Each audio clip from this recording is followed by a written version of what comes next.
जय हिंद मेरे प्यारे साथियों, मेरे प्यारे ग्रेजुएशन सेम टॉपर। उम्मीद करता हूं पिछले क्लास को देख करके बेहतर होंगे और तैयारी बेहतर तरीके से कर रहे होंगे। आइए एक आज नई इन्फॉर्मेशन आप सभी के संग साझा करने के लिए मैं तैयार हूं साथियों। आज डे 7 है और इस डे 7 में हम लोग प्यारे साथियों सीखने क्या जा रहे हैं, एक बहुत ही बेहतरीन चैप्टर। इसके नाम से बच्चे डरते हैं, लेकिन आपको डरने की जरूरत नहीं है, क्योंकि आप सीखने जा रहे हो इस चैप्टर को बेसिक से। इस चैप्टर की information complete theory, complete theorem मैं 2 पार्ट में लेकर के आपके सामने आने वाला हूं। आज डे 7 है, आज पार्ट फर्स्ट चलेगा। साथ ही इस चैप्टर का नाम याद रखिएगा, चैप्टर है त्रिभुज। अकॉर्डिंग टू एनसीईआरटी, मैं एनसीईआरटी को फॉलो कर रहा हूं अकॉर्डिंग टू दिस टाइम। तो इस समय त्रिभुज जो है वो क्रमांक 6 नंबर के अध्याय पे आता है, याद रखिएगा 6 नंबर के चैप्टर पे आता है मेरे बच्चों।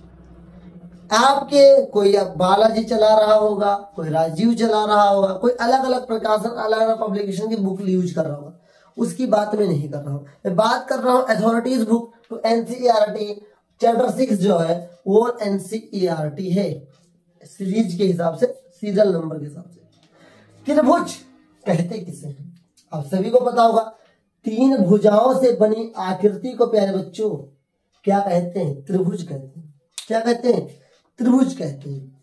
मेरे प्यारे बच्चों, त्रिभुज से पहले कोण के बारे में थोड़ा इंफॉर्मेशन ले लीजिए। कोण मींस एंगल, कोण मींस साथियों एंगल, ध्यान दीजिएगा। कोण को इंग्लिश में क्या कहते हैं साथियों? एंगल्स, एंगल कहते हैं। कोण क्या है? 2 बिंदुओं के बीच की दूरी को कोण कहते हैं और एंगल को थीटा से लिखा जाता है। ये बात आप सभी को पता होनी चाहिए। मतलब कि कोण क्या है? 2 रेखाओं के बीच की दूरी है प्यारे बच्चों, 2 रेखाओं के बीच की दूरी होती है, या 2 किरणों के बीच की दूरी बोल सकते हैं। सबसे पहली बात, हम केवल त्रिभुज की बात करेंगे, क्योंकि अगर मैंने टॉपिक भटकाया तो इसको पढ़ाते पढ़ाते बहुत वीडियो बना डालूंगा, लेकिन ये एकदम शून्य से शिखर तक नहीं खत्म होगा।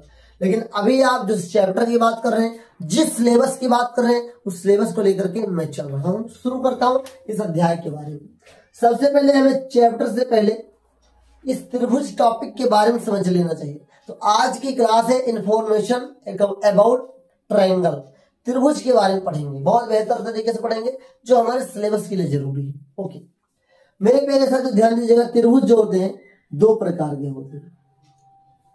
2 प्रकार के सर कैसे? हमने तो बहुत प्रकार के देखा। देखो जी, नंबर 1 में आता है भुजाओं के आधार पे।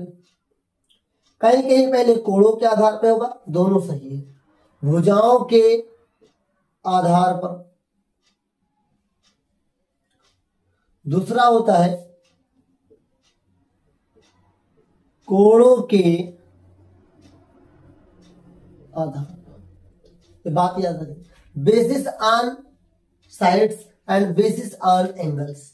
उम्मीद करता हूं ये धीरे धीरे कुछ ना कुछ दिमाग में तो घुस ही रहा होगा। आइए देखते हैं। भुजाओं के आधार पे प्यारे बच्चों ये 3 प्रकार का होता है। पहला नंबर, दूसरा नंबर और तीसरा। बात याद रखिएगा, भुजाओं के आधार पे भी 3 प्रकार के होता है। कैसे? पहला होता है समबाहु त्रिभुज, समबाहु त्रिभुज। दूसरा होता है प्यारे साथियों समद्विबाहु त्रिभुज, समद्विबाहु त्रिभुज। ओके। तीसरा होता है साथियों विषम बाहु त्रिभुज, विषम बाहु त्रिभुज।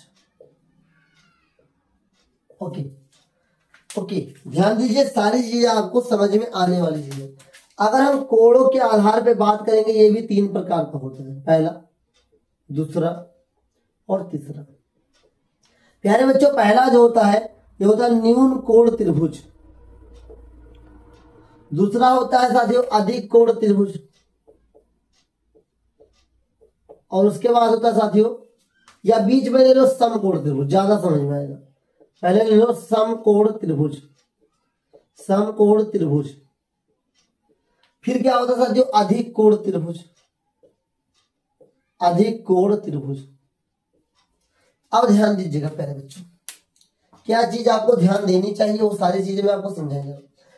त्रिभुज कितने प्रकार के होते हैं? 2 प्रकार के होते हैं। भुजाओं के आधार पर 3 होते हैं, कोणों के आधार पर भी 3 होते हैं। भुजाओं के आधार पर 3 कौन कौन से होते हैं? समबाहु त्रिभुज, समद्विबाहु त्रिभुज, विषमबाहु त्रिभुज। यहाँ पर भी 3 प्रकार के होते हैं। नंबर 1 न्यून कोण, समकोण त्रिभुज और अधिक कोण त्रिभुज। प्यारे बच्चों, समद्विबाहु त्रिभुज, समबाहु त्रिभुज और ये क्या बोलते हैं विषमबाहु त्रिभुज, ये क्या है? प्यारे बच्चों ध्यान से देखिएगा, तो मेरे प्यारे साथियों ध्यान से देखिएगा। अब मैं त्रिभुज की जो आपको बातें बता दिया हूँ इसके बारे में बताना चाहता हूँ, क्योंकि प्यारे साथियों अगर मीठा जल निकालना है तो और नीचे जाओ, और नीचे जाओ। अगर जानकारी इंफॉर्मेशन चाहिए ही ना तो बढ़िया न दे दूं। चलिए, समबाहु त्रिभुज किसे कहते हैं? All side equal, all side equal. अब कहोगे सर ये क्या ले आए? अरे ये क्या नहीं है, ये बहुत अच्छी चीज है। All side equal, all side equal का मतलब सभी भुजाएं बराबर हो। एक ऐसा त्रिभुज जिसकी तीनों भुजाएं क्या हो? बराबर हो, उसे साथियों क्या कहते हैं? समबाहु त्रिभुज कहते हैं। सारी भुजाएं समान हो, मतलब ये 2 सेंटीमीटर, ये भी 2 और ये भी 2 होना चाहिए। ऐसे समद्विबाहु त्रिभुज मतलब टू साइड इक्वल। केवल अगर 2 भुजा ही बराबर है उसे क्या बोलेंगे? समद्विबाहु त्रिभुज बोलेंगे। जैसे कि कोई त्रिभुज है, ऐसे है, मान लो ऐसे है, हम मान लेते हैं कि ये त्रिभुज और ये त्रिभुज बराबर है, तो क्या बोलेंगे? त्रिभुज ये भुजा और ये भुजा बराबर है, इसे समद्विबाहु त्रिभुज बोलेंगे। एक ऐसा त्रिभुज जिसकी 2 भुजाएं बराबर होती थे उसे समद्विबाहु त्रिभुज कहा जाता है। ओके, अब आइए बात करते हैं विषमबाहु त्रिभुज के ऊपर। मेरे प्यारे साथियों, विषमबाहु त्रिभुज मतलब एक ऐसा त्रिभुज जिसकी तीनों भुजाओं का अनुपात सेम ना हो, तीनों भुजाएं बराबर हो, कोई भुजा बराबर हो, जैसे कि ऐसे। ध्यान दीजिएगा, अब इस त्रिभुज को आपको देखकर क्या लगता है? यहाँ पर ये भुजा, ये भुजा, ये भुजा नहीं, इसके बराबर ये है, इसके बराबर ये है। ये तीनों आपस में कोई रेशियो लेकर के नहीं चल रहे हैं, ये कोई आपस में बराबर नहीं होंगे। तो अगर किसी त्रिभुज का तीनों भुजा बराबर है उसे समबाहु त्रिभुज कहेंगे। सर इंग्लिश में क्या कहेंगे? Equilateral triangle. क्या कहेंगे? इक्वालेटरल ट्रायंगल कहेंगे। सर समद्विबाहु त्रिभुज इसकी केवल 2 भुजाएं बराबर, कभी कभी ये बराबर हो सकता है, ऐसे वाले त्रिभुज में, ऐसे वाले त्रिभुज में कभी कभी ये बराबर हो सकता है। ठीक, तो इसे बोलेंगे समद्विबाहु त्रिभुज। साथियों उम्मीद करता हूं ये समझ में आ रहा होगा। विषमबाहु त्रिभुज का मतलब होता है साथियों किसकी एक भी भुजा आपस में ना बराबर हो। विषमबाहु को कहते हैं स्केलिन ट्रायंगल, इसे कहते हैं आइसोस्केल ट्रायंगल। ओके, उम्मीद करता हूं समबाहु त्रिभुज, समद्विबाहु त्रिभुज, विषमबाहु त्रिभुज आपको समझ में आ गया होगा। अब आइए न्यून कोण की बात करते हैं, समकोण की बात करते हैं और अधिक कोण की बात करते हैं। एक ऐसा त्रिभुज जिसकी सभी भुजाएं पर बना कोण 90 डिग्री से छोटा हो। जैसे ये हमारे पास त्रिभुज है और यहाँ पर तीनों जगह क्या है? न्यून कोण है। न्यून कोण किसे कहते हैं साथियों? 0 से बड़ा, ध्यान दीजिएगा, 0 से बड़ा, 90 डिग्री से छोटा। कोई कोण अगर 0 डिग्री से बड़ा है, 90 डिग्री से छोटा है, मेरे प्यारे साथियों उसे क्या बोलते हैं? उसे न्यून कोण बोलते हैं। क्या बोलते हैं? न्यून कोण बोलते हैं। ओके, आगे देखते हैं। समकोण 90 डिग्री। अगर कोई ऐसा त्रिभुज है जिसकी कोई एक भुजा पर बना कोण 90 डिग्री है उसे क्या बोलते हैं साथियों? राइट एंगल ट्रायंगल बोलते हैं, समकोण त्रिभुज बोलते हैं। ऐसे ऐसे बनता है, यहां ये साइन है 90 डिग्री। कितने डिग्री का है? 90 डिग्री। इसे समकोण त्रिभुज कहते हैं। अधिक कोण त्रिभुज कोई एक ऐसा त्रिभुज जिसमें मेरे प्यारे साथियों कोई कोण जो कोई एक कोण क्या हो? अधिक कोण हो, मतलब 90 से बड़ा हो। ध्यान दीजिएगा, 90 डिग्री से क्या हो? बड़ा हो, या 180 से छोटा हो।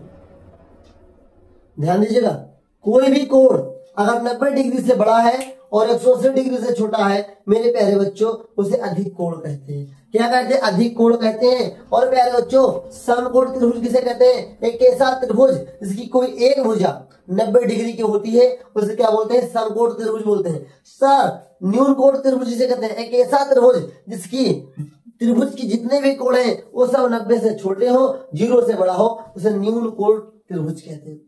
तो कभी कभी सवाल कोई पूछ सकता है कि त्रिभुज में कितने समकोण बन सकते हैं? मेरे प्यारे साथियों किसी भी त्रिभुज में एक ही समकोण बन सकता है, एक ही राइट एंगल बन सकता है। सर किसी त्रिभुज में कितने एब्ट्यूज एंगल, एब्ट्यूज एंगल अधिक कोण, कितने अधिक कोण बन सकते हैं? एक ही। ये बात याद रखिएगा, मतलब किसी भी त्रिभुज में एक ही अधिक कोण बन सकता है और एक ही समकोण बन सकता है, बल्कि जो तीनों कोण है वो न्यून कोण हो सकते हैं। उम्मीद करता हूं ये समझ में आपको आ रहा होगा। सर त्रिभुज के तीनों भुजाओं के कोणों का योग कितना होता है? 180 डिग्री। ये बात याद रखिएगा, त्रिभुज के तीनों भुजाओं का जो कोण का योग होता है वो कितना होता है? 180 डिग्री होता है। ये भी बात आपको याद रखने की जरूरत पड़ेगी। अगर आप इसको याद नहीं रखेंगे तो आपके लिए बड़ी दिक्कत होगी। क्या दिक्कत होगी? सवाल लगाओगे ये 180 से घटाना भी पड़ेगा कभी कभी, सब कहां से समझ में आएगा, बड़ी दिक्कत होगी। तो मैंने बताया त्रिभुज दो प्रकार के होते हैं, भुजाओं के आधार पे, कोणों के आधार पे। सर जो भुजाओं के आधार पे 3 प्रकार के होते हैं, कोणों के आधार पे भी 3 प्रकार के होते हैं। और यहाँ पर समबाहु त्रिभुज की सभी भुजाएं बराबर होती हैं, उसे समबाहु त्रिभुज कहते हैं। समद्विबाहु त्रिभुज उसे कहते हैं जिसकी कोई 2 भुजाएं बराबर हो। और सर जो विषमबाहु त्रिभुज उसे कहते हैं जिस त्रिभुज की कोई भी भुजा आपस में बराबर न हो। ऐसे ही कोणों के आधार पे न्यून कोण त्रिभुज, जो साथियों तीनों के तीनों कोण 90 डिग्री से छोटे और 0 से बड़े होने चाहिए। समकोण कोई एक कोण 90 डिग्री होना चाहिए। कभी कभी ये त्रिभुज ऐसे भी बन सकता है, इसलिए आपको परेशान होने की जरूरत नहीं है। ओके, अधिक कोण त्रिभुज, अधिक कोण त्रिभुज का मतलब हुआ साथियों कि कोई एक कोण कितने डिग्री का हो? 90 से बड़ा, 100 से छोटा हो। उम्मीद करता हूं इतनी जानकारी जो मैंने त्रिभुज के बारे में बताई ये आपको समझ में आ गई होगी। अब इसी के बीच में 2 चीज और समझ लीजिए। सर 2 चीज और क्या समझना है? सर एक चीज आपको समझ लेना चाहिए, समरूप। क्योंकि अब त्रिभुज चैप्टर की शुरुआत मैंने कर दिया, अभी त्रिभुज के मैंने बेसिक बता दिया। सर त्रिभुज का इतना ही बेसिक है सर, जितनी आपकी जरूरत है उतना ही तो बताया जाएगा। ओके, आइए आगे बढ़ते हैं। अभी और कुछ बताना है त्रिभुज के बारे में, लेकिन एक चीज, एक होता है समरूप, एक होता है सर्वांगसम। इंग्लिश में बोलते हैं सिमिलर और कॉन्ग्रेंस, याद रखिएगा। अब देखिए सर, समरूप का मतलब होता है एक जैसा दिखने में हो, भले वो साइज एक जैसा ना हो। जैसे कि ये क्या है? सर्कल है। सर ये क्या है? इसे मैंने ए नाम दिया, इसे मैंने बी नाम दिया। सर ये क्या है? ये क्या है? सर सर्कल है। सर्कल तो है, लेकिन इस दोनों में क्या होगा? सर सिमिलर होगा। सिमिलर क्यों होगा? मेरे प्यारे साथियों कोई दो इमेज अगर देखने में एक जैसा है तो उसे बोलते हैं समरूप। क्या बोलते हैं? समरूप बोलते हैं। लेकिन सर्वांगसम कब होगा? जब साइज एक जैसा हो। साइज एक जैसा होने का मतलब यहां से इसका सेंटर होता है, यहां से यहां तक रेडियस होता है, यहां पे सेंटर होता है, यहां से यहां तक रेडियस होता है। क्या इन दोनों का रेडियस एक जैसा है? इन दोनों की त्रिज्या एक जैसी है? नहीं। तो जब कोई भी वृत्त की त्रिज्या एक जैसी होगी तो उसे सर्वांगसम बोलेंगे, अन्यथा समरूप बोलेंगे। तो अधिकतर आकृतियां समरूप होती हैं लेकिन सर्वांगसम नहीं होती हैं। समरूप होने का शर्त क्या है? एक जैसा दिखना चाहिए। सर्वांगसम का मतलब एक जैसा दिखना भी चाहिए और साइज भी एक जैसा होना चाहिए। जैसे कि मेरे प्यारे साथियों ध्यान दीजिएगा, एक लड़का यहाँ पर 4 फुट का खड़ा है, एक लड़का ये भी 4 फुट का खड़ा है। अगर इसे कैटेगरी के हिसाब से देखा जाए, अगर वुमेन बायोलॉजिकल देखा जाए, फेस ना देखा जाए, तो क्या है? सिमिलर होगा लेकिन कॉन्ग्रेंस नहीं होगा। क्यों? हाइट नहीं एक जैसा हो सकता है, कहीं हो सकता है हाइट एक जैसा, कहीं उसका हाथ एक जैसा हो सकता है, हाथ का साइज एक जैसा नहीं। लेकिन सिमिलर क्यों है सर? सिमिलर इसलिए है कि 2 आंख उसके, 2 आंख उसके, अगर कोई बीमारी नहीं है, कोई दुर्घटना नहीं हुई है। तो ऐसे ही पहले से तो जितने भी फिगर आपको दिखाई देते हैं, अगर उनका क्या फिगर का देखने का जो तरीका है वो एक जैसा है तो सिमिलर होगा, अन्यथा सर्वांगसम नहीं हो सकता है। सर्वांगसम होने के लिए उसका साइज एक जैसा होना चाहिए। जैसे कि अभी ध्यान दीजिएगा, ये एक ट्रायंगल है और ये भी एक ट्रायंगल है। ये दोनों सिमिलर तो है बट सर्वांगसम, मतलब समरूप तो है लेकिन सर्वांगसम नहीं है। क्यों साथियों? इसका साइज दूसरा होगा। कहोगे सर ये भी राइट एंगल ट्रायंगल, ये भी राइट एंगल। हाँ सर, एंगल बराबर लेकिन साइज नहीं बराबर है, इसलिए ये सर्वांगसम नहीं है। क्या है? समरूप है।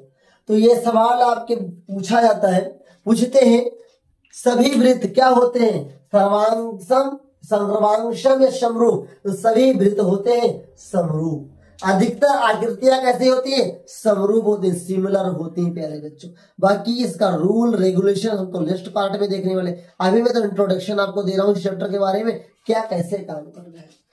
ओके, तो अभी त्रिभुज की कुछ बातें बतानी है, वो मैं बात बताने जा रहा हूं। जो मैं भी बात बताने जा रहा हूं प्यारे बच्चों, ये राइट एंगल ट्राइंगल पे ही अप्लाई होने वाला है अधिकतर केस में।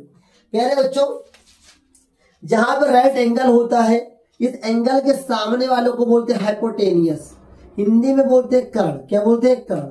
ध्यान दीजिएगा, जहां पे राइट एंगल होता है, जहां पे 90 डिग्री का कोण बनता है, 90 डिग्री के ठीक सामने वाला प्यारे बच्चों क्या होता है, कर्ण होता है। और जहां पे 90 डिग्री बनता है, ये आपका लंब होता है प्यारे बच्चों, इंग्लिश में से परपेंडिकुलर कहते हैं। और जहां पर, अब ध्यान दीजिएगा, यहां पर भी न्यून कोण बनेगा, यहां पर भी न्यून कोण बनेगा। तो न्यून कोण के एक दूसरे के सामने वाला क्या होता है, लंब और आधार होता है। तो जब एक लंब की पहचान हो चुकी तो दूसरा क्या होगा, आधार होगा। आधार का मतलब बेस होता है। क्या होता है, बेस होता है। और बेस का मतलब जिसपे कोई टिका हो। तो ये दो, ये त्रिभुज, ये भुजाएं कहाँ टिकी हैं, नीचे, नीचे वाला आधार हो गया। चलो भाई, इसको मैंने नाम दिया ए बी सी। सर मैं इसको पलटना चाहता हूँ, पलट तो कैसे पलटना चाहते हैं सर, इसको उठा देंगे, इसको उठा देंगे तो ऐसे हो जाएगा। सर फिर से बना दीजिए, चलो ऐसे बना दिया, इसको मैंने पलट लिया। सर इसको ऐसे रखना चाहे तो ऐसे रख लीजिए, सर इसको ऐसे रखना चाहिए। इस केस में ए यहां आ गया, सी यहां आ गया, बी हो गया, कोई दिक्कत नहीं। अब क्या होगा, कर्ण तो हमेशा कर्ण, बाप तो हमेशा बाप ही रहेगा, ठीक। 90 डिग्री के सामने हाइपोटेनियस। अब सर बदल गया कहानी, ये क्या बन गया, ये बन गया लंब। क्या बन गया, लंब। ये क्या बन गया सर, आधार बन गया। क्या बन गया, आधार। सर ये सब बात यहाँ क्या बता रहे, सर ट्राइगोनोमेट्री में बताना जी नहीं। अगर आपको जितने भी ट्राइंगल के थ्योरम सिद्ध करना है, जितने भी आपको इसके क्या आइडेंटिटीज को सिद्ध करनी है, अगर ये नहीं पता चला तो गड़बड़ होगा। मतलब अगर मैंने त्रिभुज को पलट दिया तो लंब बन गया आधार, वो आधार बन गया लंब, कर्ण नहीं बदलता, याद रखिएगा। और कभी कभी पूछता है राइट एंगल ट्राइंगल की मैं बात कर रहा हूँ, समकोण त्रिभुज की बात अभी मैं कर रहा हूँ। समकोण त्रिभुज में सबसे बड़ी भुजा कर्ण होती है, सबसे बड़ी भुजा, ये बात याद रखिएगा, सबसे बड़ी भुजा मतलब हाईएस्ट लेंथ ऑफ साइड। मतलब कोई पूछ रहे कि राइट एंगल ट्राइंगल में समकोण त्रिभुज में सबसे बड़ी भुजा क्या है, कर्ण होती है, ये पूछता है। कर्ण कहाँ पे होता है, 90 डिग्री के ठीक सामने, 90 डिग्री के ठीक सामने। उम्मीद करता हूं जितना भी मैंने बताया है आपको समझ में आया होगा। ओके, तो मैंने अभी क्या बताया, त्रिभुज बताया, कोण कहाँ बनता है, क्यों बनता है, इसको मैंने बताया। थीटा से लिखा जाता है, दो भुजाओं के बीच की दूरी को कोण कहते हैं। भुजाओं के आधार पे, कोणों के आधार पे दो प्रकार के त्रिभुज होते हैं। अब भुजाओं के आधार पे भी 3 प्रकार के होते हैं, कोणों के आधार पे भी 3 प्रकार के होते हैं। ये भी मैंने आपको अच्छी तरीके से बता दिया है। अगर कोई भी गलती आपसे या आपको समझ में नहीं आ रहा है, आप कमेंट करके पूछ सकते हैं मेरे बच्चों। बहुत ही आसान भाषा में, अगर किसी त्रिभुज के तीनों कोण 90 डिग्री से छोटे हैं, न्यून कोण कहलाएगा। किसी भी त्रिभुज का एक कोण 90 डिग्री है, समकोण कहलाएगा, समकोण त्रिभुज। किसी भी त्रिभुज का एक कोण 90 डिग्री से बड़ा, 180 से छोटा है, सर अधिक कोण कहलाएगा। ऐसे ही तीनों भुजाएं बराबर है, समकोण त्रिभुज कहलाएगा।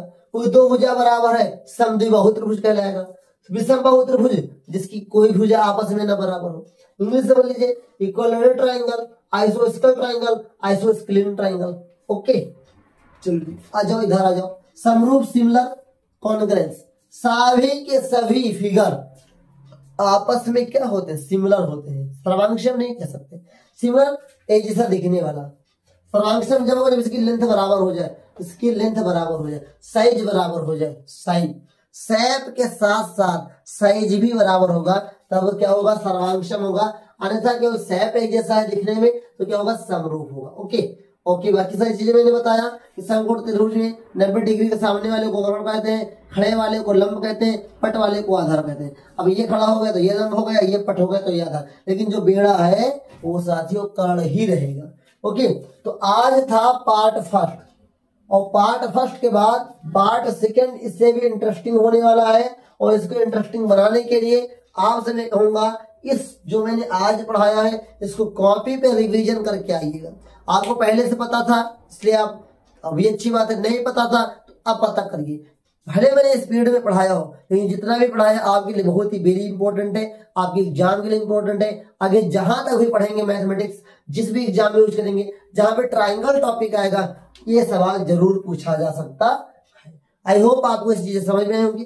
अगर कोई भी डाउट है कमेंट करके पूछिए। बाकी चैनल पे पहली बार है तो सब्सक्राइब कर लो बोर्ड एग्जाम के टॉपर बनने के लिए। बाकी टॉपर वही बनता है जो लगातार काम करता है, और लगातार काम करने वाला भी टॉपर नहीं बनता है जब तक ईमानदार नहीं बनता है। तो आप ईमानदार बनिए, आप भी टॉपर बनेंगे।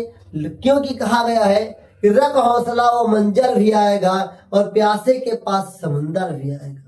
यूं न थक बैठ कर ये मंजिल के मुसाफिर, मंजिल भी मिलेगी और मिलने का मजा भी आएगा। मिलेंगे नेक्स्ट क्लास में, तब तक के लिए साथियों जय हिंद, वंदे मातरम।